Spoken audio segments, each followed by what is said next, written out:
Welcome to the Ages of Rock podcast with your hosts Bill Algie, Dennis Talbot, and Alan Tate. We are three guys who have one thing in common, a love of rock and roll. Our goal is to talk about all things rock. We hope you find this show intriguing, funny, and occasionally highly opinionated. Enjoy!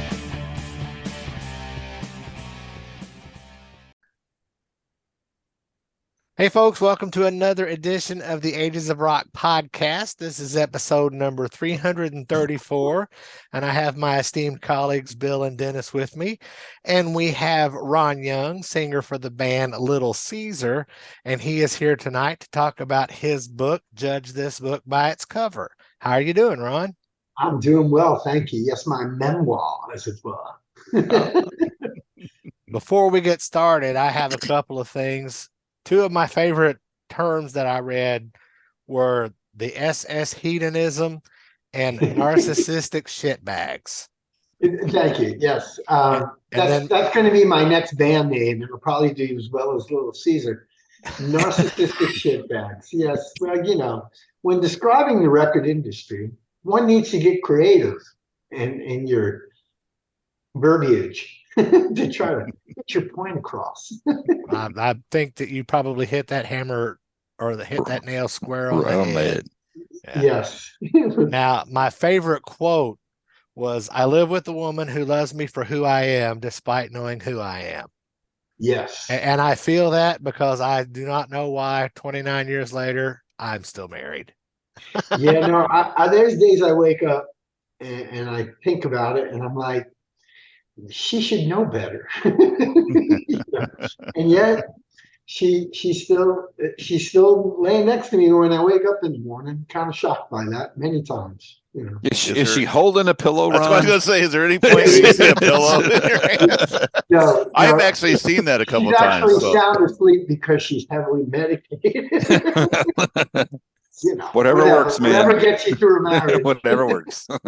Yeah, I've woke up to that a few times. It's like going, "Hi, honey, how you doing?" Yeah. And it's like, why you got a pill in your hand? Taking a big breath. I'm making the bed.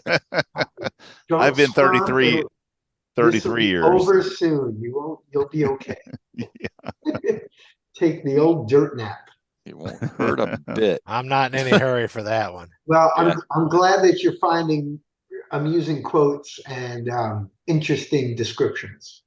I try to be, it's like when I write lyrics, I try to be clever on some way, because I think I love wordsmithing, anybody that like puns and just, and I love like on Facebook playing around, having battle of wits with armed individuals is always fun, And so words are powerful things. And I think with technology, we're learning that more and more because I've sent texts and emails to people and they think I'm yelling at them. And I'm like, no, it's just flat words on a page. And then you read it back if you put yourself in your perception of, okay, if I was angry, would I say, oh yeah, I would say it the same exact way. So I could see how people thought what I was saying was meant to be something different.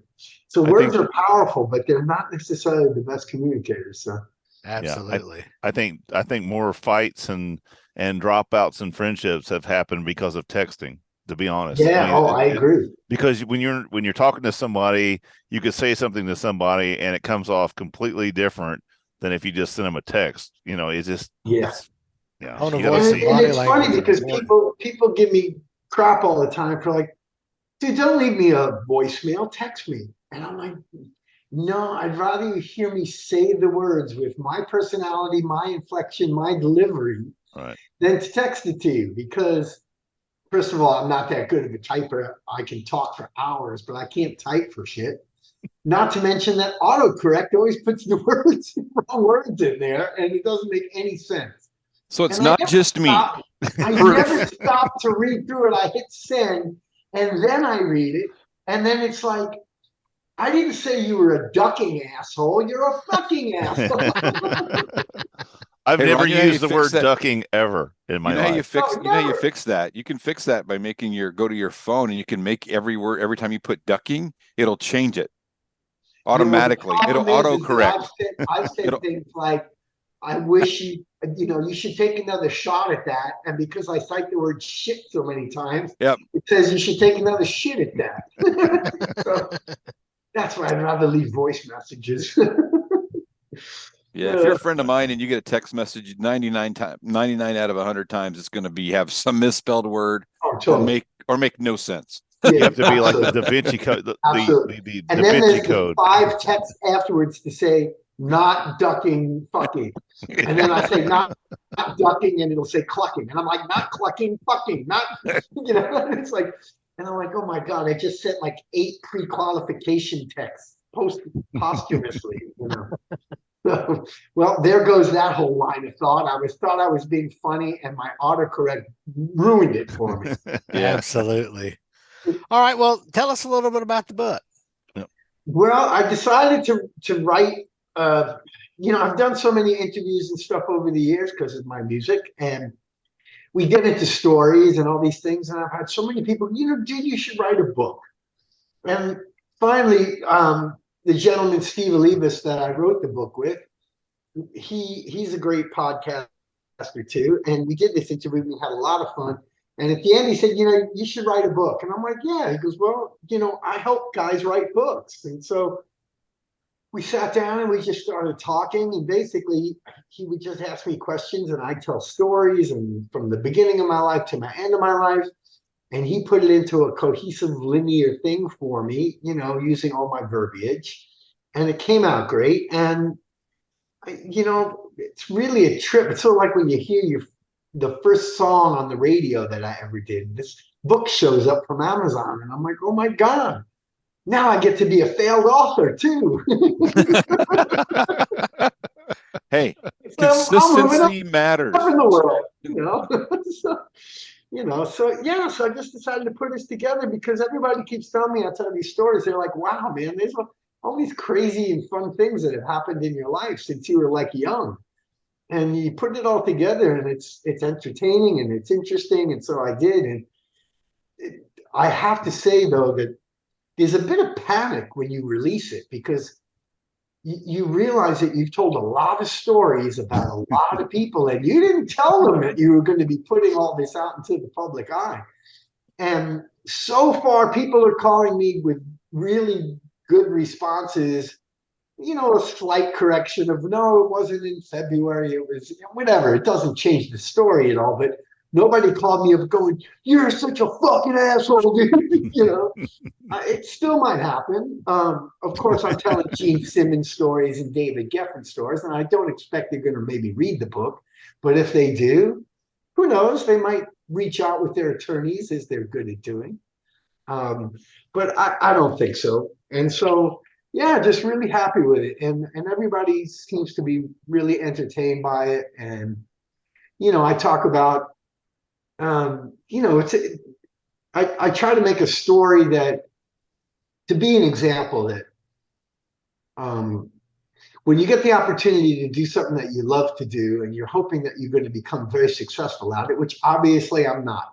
You Bill, don't have a Little Caesar thing and a poster and a platinum record of Little Caesar. You have Kiss, which is a worldwide brand known band. I'm not in a band like that. And though I attempted to be as large as and known as Kiss, I didn't. And when that didn't happen, I started into a really bad path of doing drugs, and then I had to climb out of that.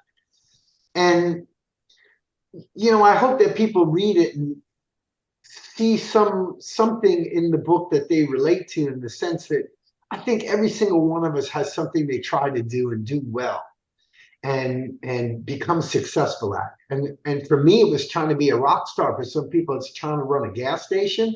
Some people, it's trying to raise a kid, whatever it is. And there's always bumps in the road. And a lot of times we fail at it, or we don't shouldn't say fail, but it doesn't turn out the way you planned. And it kind of throws your world upside down. And for me, I didn't deal with that well. And I think people can relate to how you get shaken in a path sometimes, and you start acting out in some kind of way, whether it's fighting with your wife or drinking too many beers or smoking a lot of heroin like I was doing, you know, and then coming to find out that, oh, this is truly addictive. This is really a rough thing.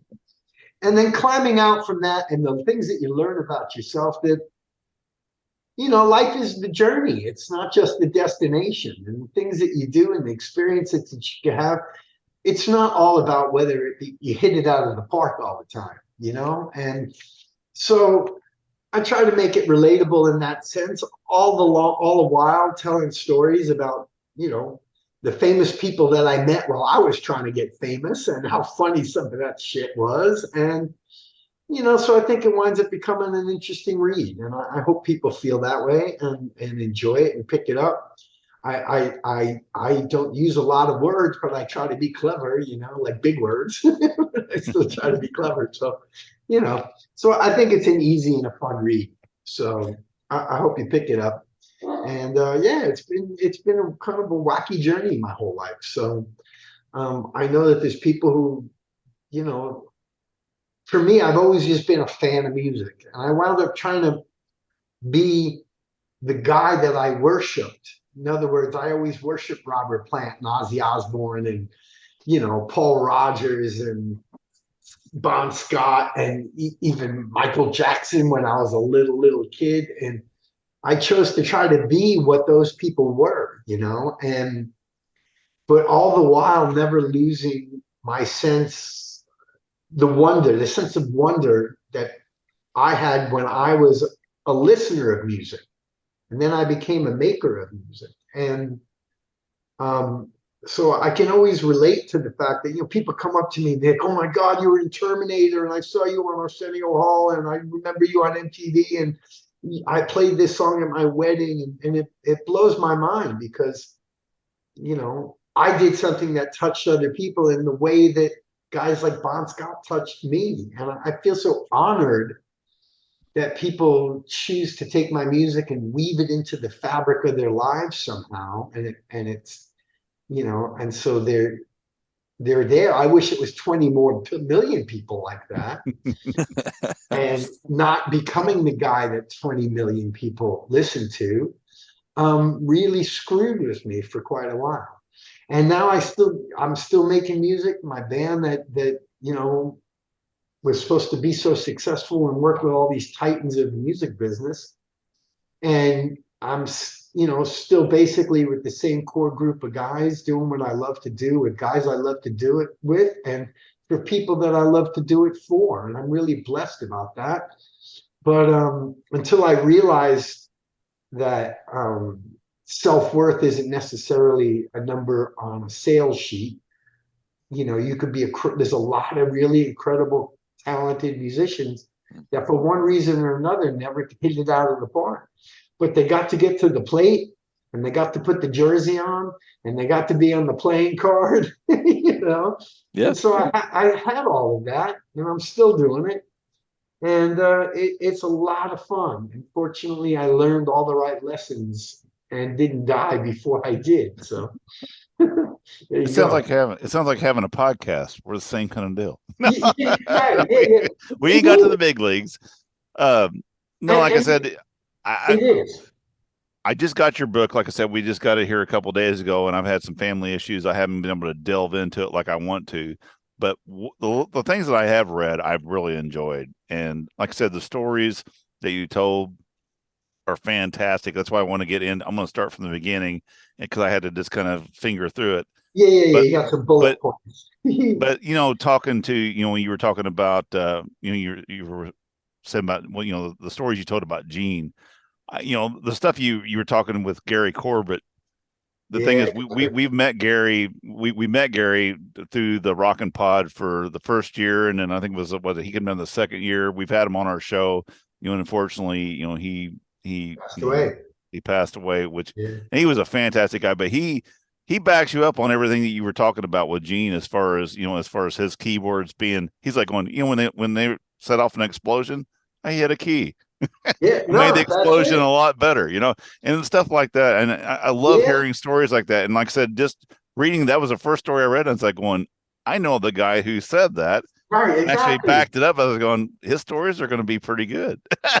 Yeah, no, there's some really fun ones, and oh man, Yeah. God bless guy. I miss him because he's such a Yeah. He was down he to was a earth, talented, warm guy, and sweetheart. Yeah. He's a total great guy. sweetheart, man. And and it was such a me and him got into a lot of trouble. We really I can't I believe gotta that. stay close to my camera here. Yeah, me and him were drugging buddies for a while until we both got our act together. And we used to tuck our hair up into our hat and go into downtown Philadelphia to try to score some, drugs. And we got pulled over by the cops because they knew exactly what we were doing, and they knew we had a bunch of long hair tucked in the hat, and we're down there in the hood. And there's only one reason for guys like us to go down in the hood like that. And right as they were about to go through the car and arrest us, a call came in of a shooting, and we got away from it. And we went running back to Brooklyn together for 2 hours, like, oh my God. We were like, So, never going to do that again. Never going to do that again. And of course, we were doing it 2 weeks later, but, you know. so wait a minute. You couldn't score anything in New York. You had to go to No, Philly. that's the thing. They busted like some big shipment. And Ah, Gary, because he was working with Cinderella all the time, and they were, at the time Tom was living in Philadelphia, and ah. he used to go to Philly all the time, and so he knew some guys, and he was like, well, I can't get a hold of the guy, but I know where all the dealers hang out in the hood, and I'm like, okay, man, and we took his car, we drove in there, and just by the skin of our teeth got away with it. Um, and just crazy stuff like that. But Gary's such a talented behind the scenes guy, and he worked with Kiss for such a long time, did a bunch of tours with him, and yeah, those guys were doing pre-recorded stuff way before anybody. It was all show business. I mean, they at the time they weren't like doing the lead vocals or the lead guitars or any of that stuff, but they definitely were augmenting the big background vocals. And it's funny because there's a story that I didn't tell in the book where Gene, when they do God of Thunder, and he's like, I am the God of Thunder, and that's runs through a thing called a harmonizer that lowers the voice. And back in the day, they had one at the sound engineer's board, and the sound engineer would turn it on and turn it off. Well, the sound engineer was busy chatting up some pretty girl, and it came to God of Thunder, and he forgot to turn it on. And so Gene goes up to the mic and says, I am the God of Thunder. And it's like, was not the larger than life, godlike, He you know, he sounds like a Jewish businessman. exactly right. It sounded like Uncle Bertie was telling you, no, I'm the God of Thunder. Yeah. And so Gene fired him the next day. And then all of a sudden that became another key on Gary's keyboard of a sample that he would hit. And, Gene used to say, it's not about how good you play, it's about whether the pyro goes off on time. That's where the good show is. And that's like that's a saying that is so important to Gene in everything he does. It's about show business. It's about the show. Right. It's about the spectacle. And we used to get into big arguments because we were this sort of down and dirty, down to earth, bikery blues band, thinking that, man, you guys and your big pyro and your big productions and your big volume and man, music's got to change. Get back to the roots. And he'd be like, shut the fuck up. He'd be like, It's about looking happiness. at look at my checkbook and then look at Yeah, your checkbook. exactly. He's like, people don't want to hear songs about your fucking job. They want to hear about pussy. Okay. And anybody that's seen Gene or knows much about Gene or met Gene before knows that's an absolute fact. What you just said is exactly what he would have said. It's just, I know. I mean, and it's funny because he had me do an experiment that worked. And I was really kind of like, he's like, okay, tomorrow night when you go out to do this song, and you always start your thing about how many of you people hate your job, how many of you people hate your boss. Instead, go out there and go, how many of you like to eat pussy? And so I went out, and then, so I went out and I was like, no, I'm not going to do it. I went out, how many of you hate your boss? Next night, how many of you like to eat pussy? I was like, okay, Gene, you made your point, Like, they don't want to hear about their fucking job. That's what they pay good money to forget about. That's exactly right. I was like, well, okay, you make a good point. You can say what you want about Gene, but Gene is he is a businessman first and musician second. I think I talk about that in the book. He used to tell everybody, I've never taken a vacation in my life. There's not a day that I'm not doing business. And at the time, he was always, on the phone in the dressing room. And I used to go in there because every night they had a big whole turkey and a whole roast beef and a whole ham, and they couldn't eat any of it. So we used to go in there, and he used to call us in. We used to eat drumsticks, and we used to have a feast on the food because he would never finish it and it would go to waste. But he was always on the phone. He'd hang up the phone, and I'll be like, he's still doing, because I'm Liza Minnelli's business manager. And I was like, get out. He goes, no, I'm Liza Minnelli's business manager. And at the time, he was. Yeah. He's so good at business, and he's so good at marketing and merchandising and show business. And the man is by far the most in tune to the business and commerce side of the business, as well as the spectacle and the songs and everything else. And he loves it as much as he loves making the music. He loves making all the wheels turn and the gears line up, and he does it with such a passion. And but then the next minute he's talking about like we'd be in the dressing room, and there was Shannon and the kids, and Gene's got his book of Polaroids sitting on the table of all the Polaroids of him going down on girls and girls going down on him. And I asked Shannon, that's his book of Polaroids. Doesn't that freak you out? And she's like, that's like when Gene was doing the silly sex stuff all the time, whatever, rock star shit. She didn't even care about it. It's like, yeah, that's what he used to do. He used to eat a lot of pussy and get a lot of blowjobs. That's what rock stars do. And I was like, she goes, but he's here now with the kids and the stuffed animals. He doesn't have any 20-year-old girls in here right now. I'm like, you're right.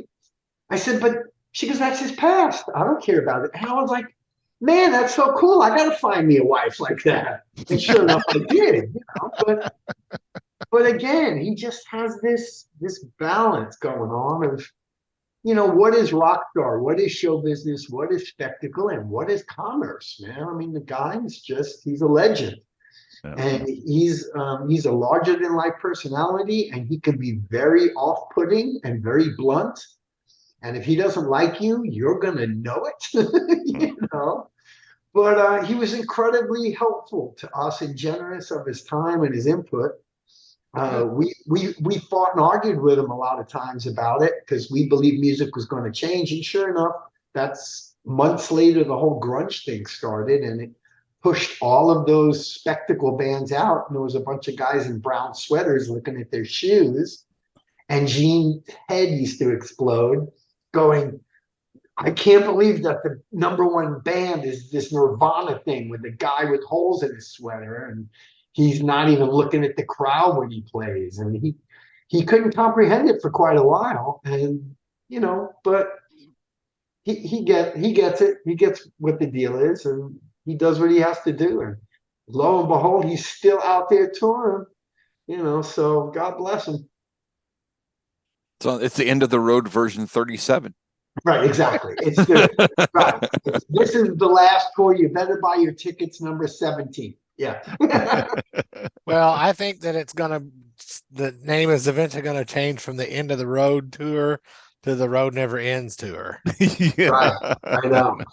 No, knowing Gene, he is going to hire body doubles that are younger, and he's going to keep the brand alive, making everyone think he's 97 and still the God of Thunder on that stage.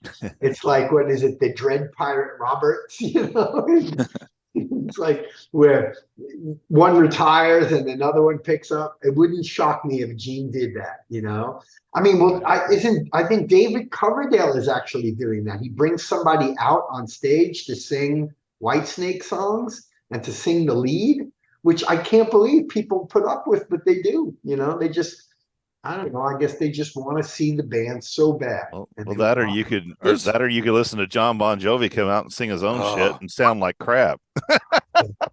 I've seen YouTube videos of that, and at first I thought, oh man, this is not fair to John. John's a super nice guy, and he was actually helpful to me and Right. very generous of his time and kind. But I saw this YouTube video, and I'm like, oh man, you know, people filmed him when he had a bad cold, and he wanted to go out and do the show anyway. And then I saw like 5 of those, and I was like, oh, I guess he just doesn't have a voice anymore, and he's still going out there, you Yeah. know, either People still pay it. You know, holding the people mic are. out to the crowd to Yeah. sing the parts. And I don't know. I kind of have a lot of mixed feelings about that Well, approach. But you know, and the thing is, though, as long as people keep filling those stadiums, he's gonna keep doing it. well, that's it. And, you know, I was talking And to that's, other you folks know, about this, and it's like, so you know, this music gets woven into the fabric of people's lives, and it's so important to them. And there's so many memories and friendships and marriages and times of people's lives, and it's so important to them. And they're so kind in their love for these bands that they're willing to overlook all that. And as a performer, that's, you know, I'm lucky to still have my voice and I can still pull it all off. And these other guys, man, they're out there struggling, but they're doing it. And the fans just show them so much love and support. I don't know if I could do it, you know, but they're doing it and the fans don't seem to mind. And I think it's another reason to love fans of rock and roll so much, that they're so forgiving and understanding, you know? Yep. I have to say, my wife and I went and saw Bon Jovi, I think back in 2018. And that is the only time that I went to a concert that I was really excited to go to and was extremely disappointed because I never got to see Bon Jovi in the heyday. Right. No, Yeah, you so want to see them in their prime and you right. want to, yeah, you know. And listen, I understand it.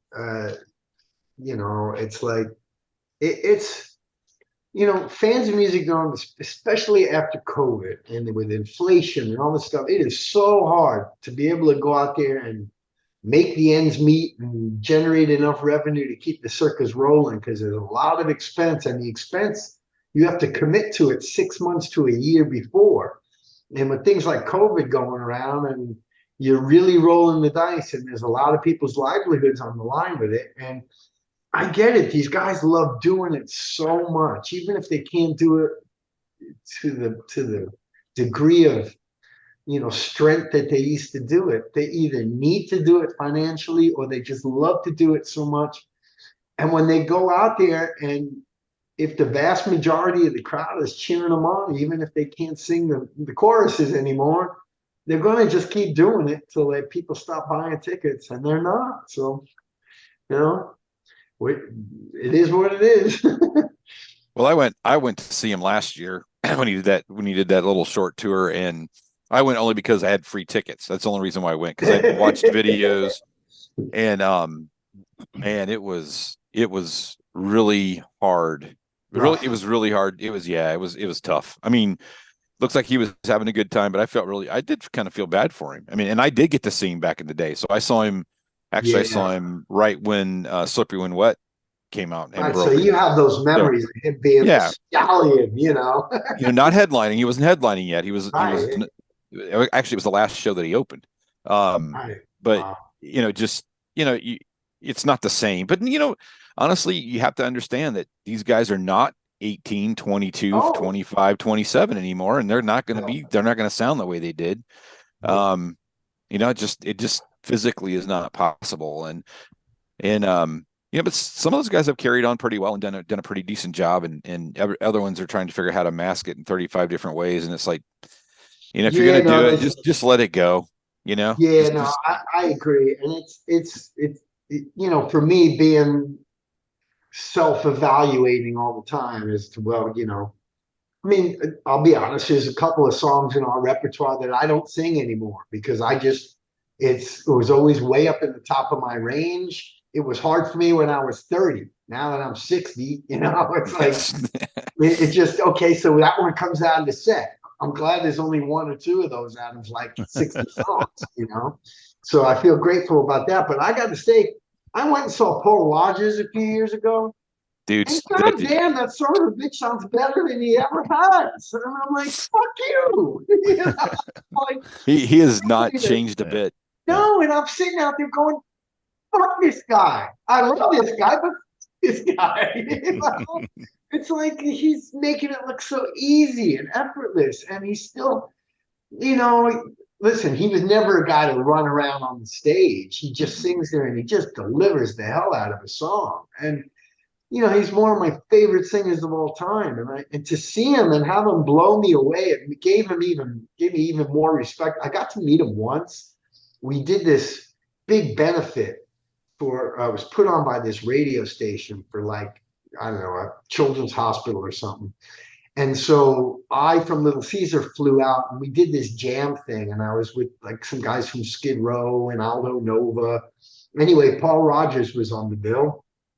So they put us all up in this one nice hotel, and I'm down. I was just finished checking in. I'm in the lobby, and Paul Rogers walks in, and he starts coming to the front desk, and I stuck my hand out, and it's the only time in my life that I was a complete blithering idiot when I try to speak 15 things try to come out of my mouth at once because how much I love him, and it's so great to meet him.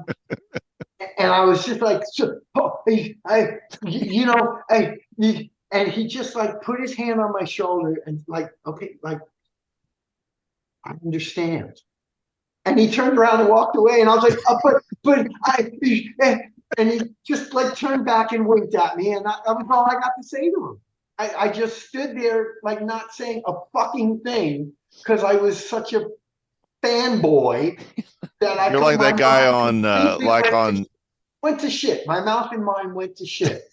And it's one of those things that you say, if I ever met this guy, I'd love to ask him about this and talk to him about that. We're going to become good friends and he'll call me on the phone. And nope. Never going to happen. Not with that moronic exchange that I just had with him, No, I think everybody's had that moment. It's like say when you've got it all planned out, what, like you said, what you're gonna say, and you're sitting there going lamp, table, exactly.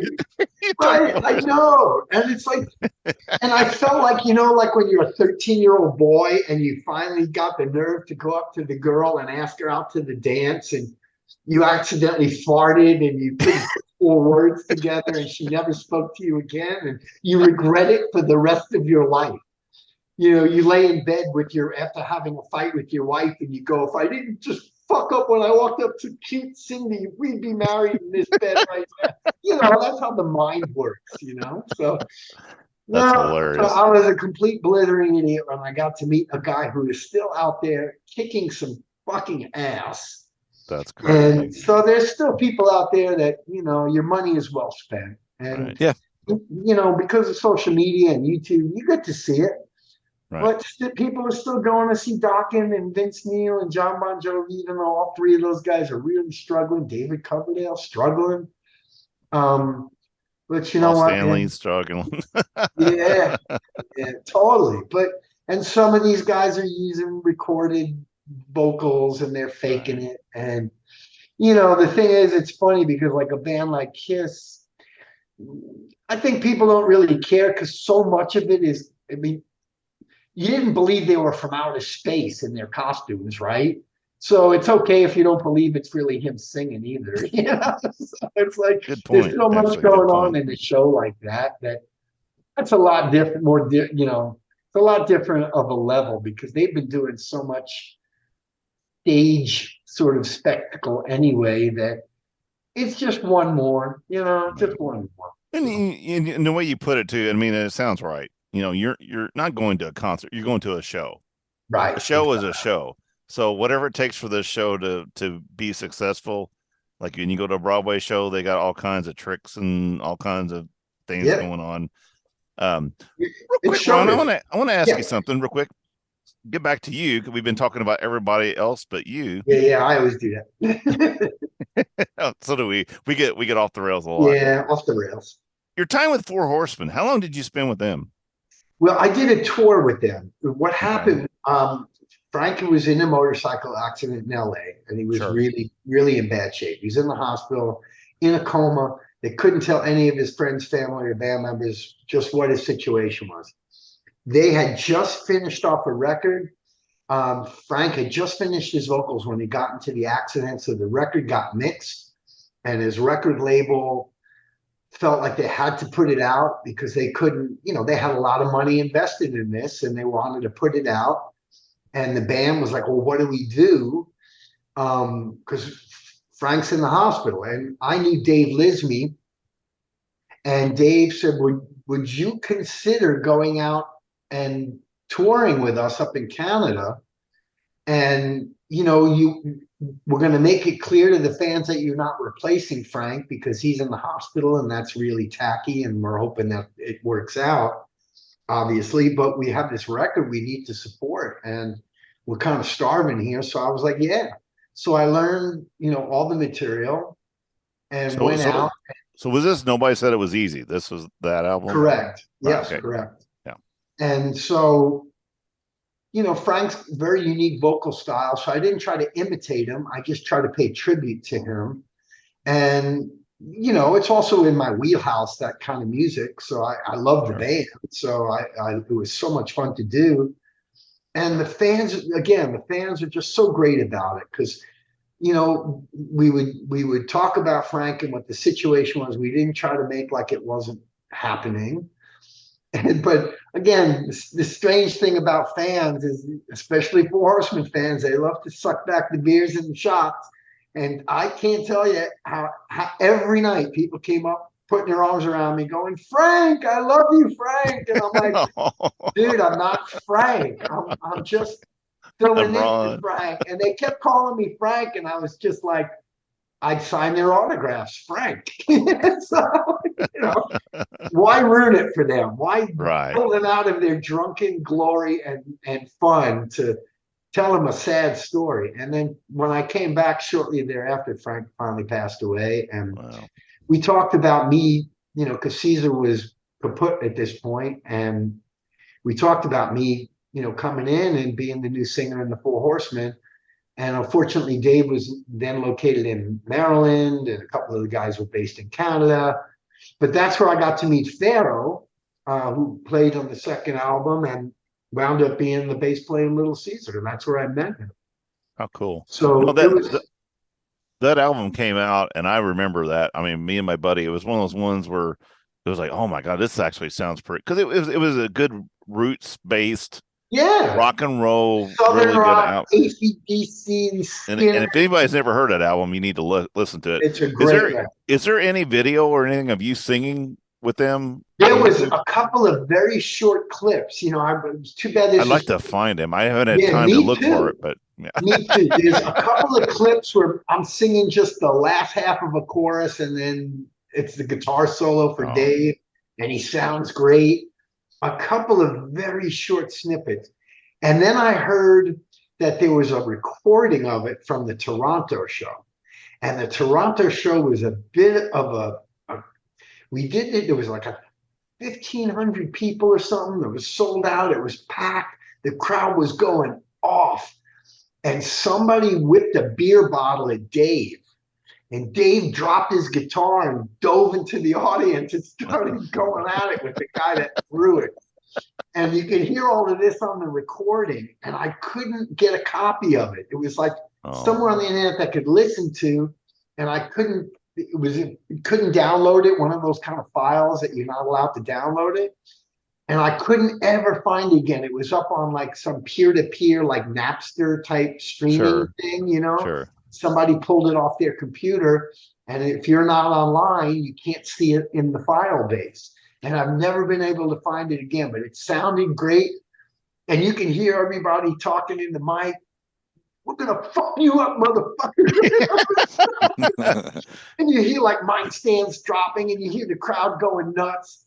Right. And then like there's like some mumbling, and And then we get back on stage and Dave's like, yeah, next motherfucker that does that's going to get the same ass whipping and that kind of stuff. We were put back into rock and rolling. It was really a lot of fun.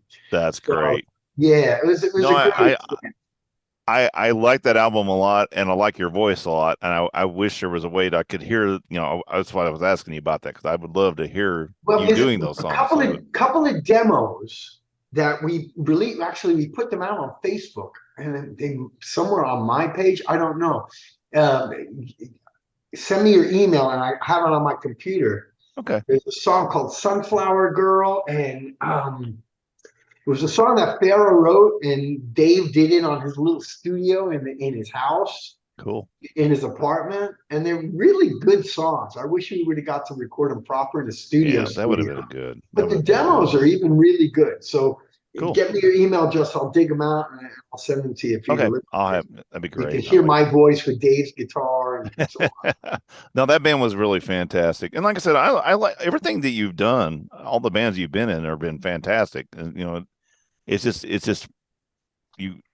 I wish you could have hit it. You know what I'm saying? Got Gene. You know, got to the point where you had Gene's checkbook. You know what I'm saying? Right.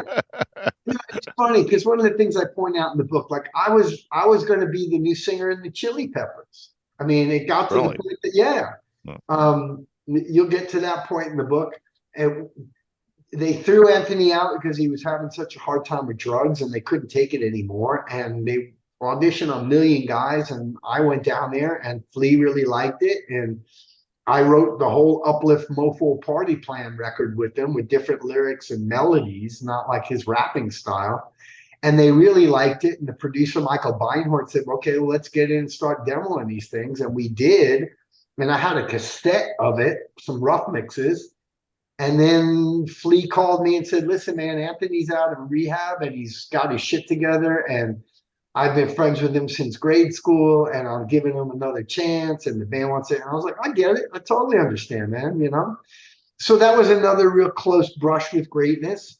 Wow. And then I was supposed to be the singer in Snake Pit with Slash, worked with them for a while. And then that didn't work out because I couldn't sing Guns N' Roses songs. I can't sing like Axl.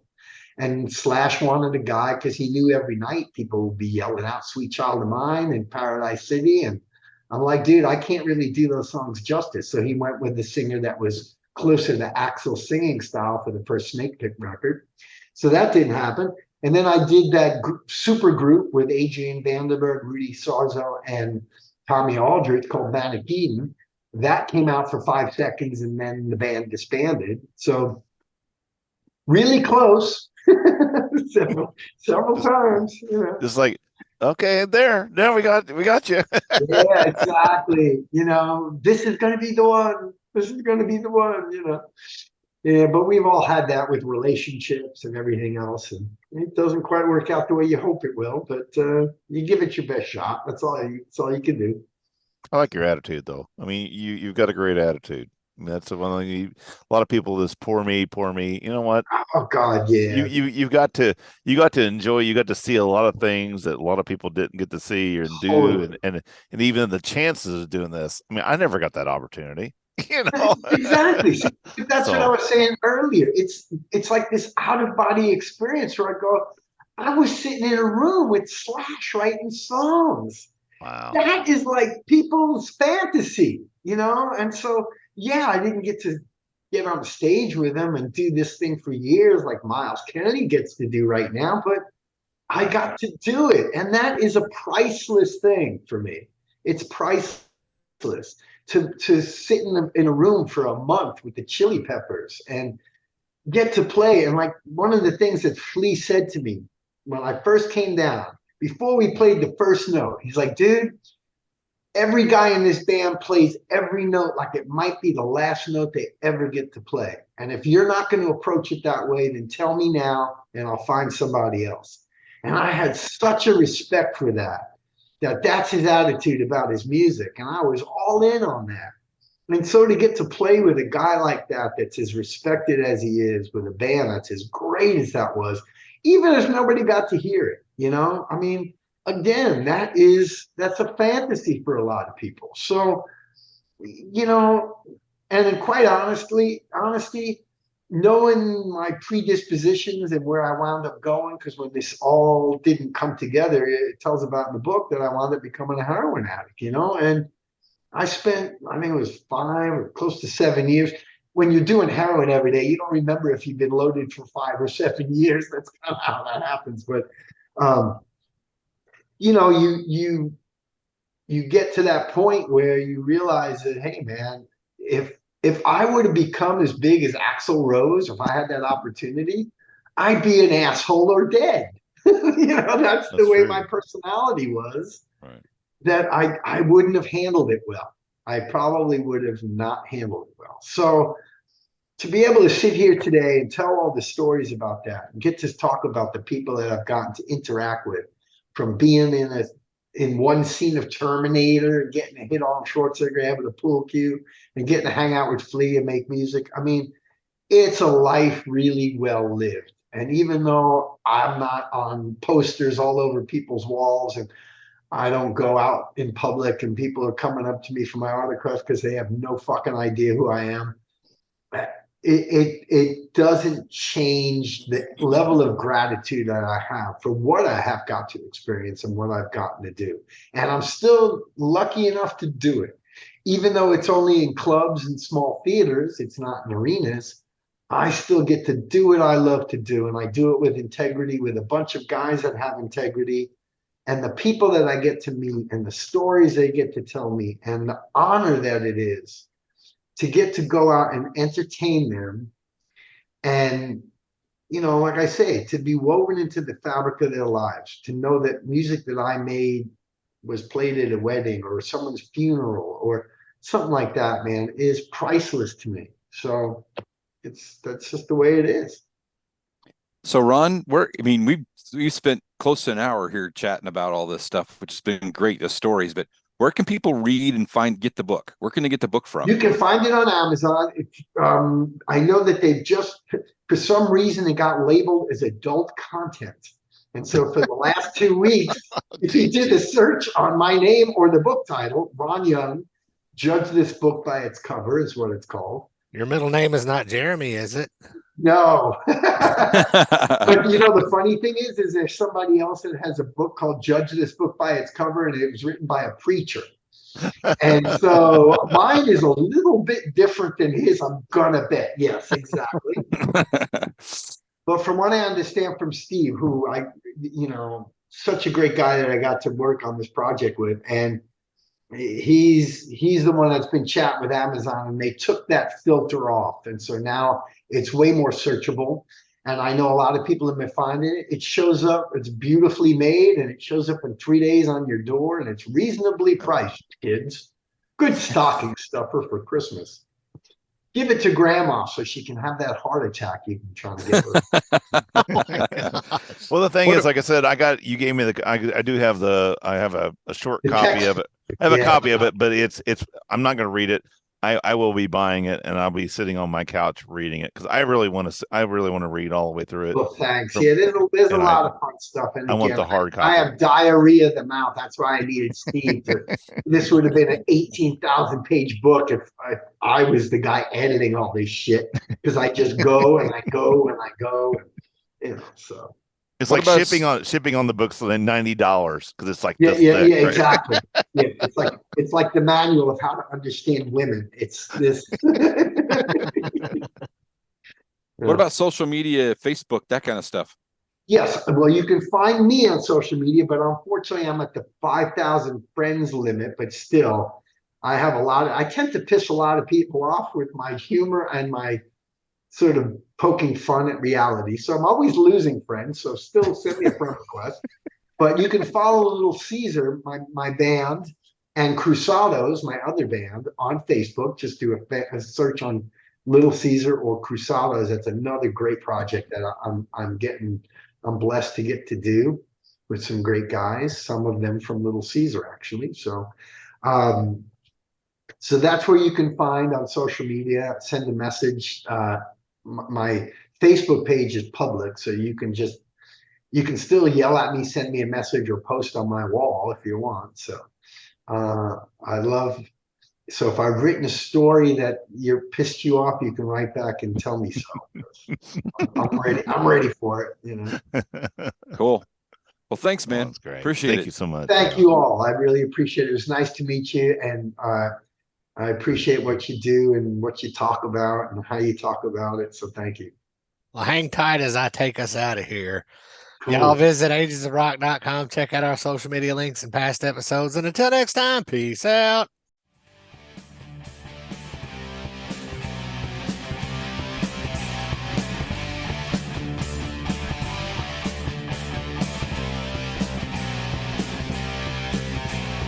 Thanks for listening to the Ages of Rock podcast. If you haven't done so already, be sure to subscribe to our YouTube channel, like us on Facebook, and most importantly, tell all your friends. Remember, you're never too old to rock. Until the next episode, peace out, folks.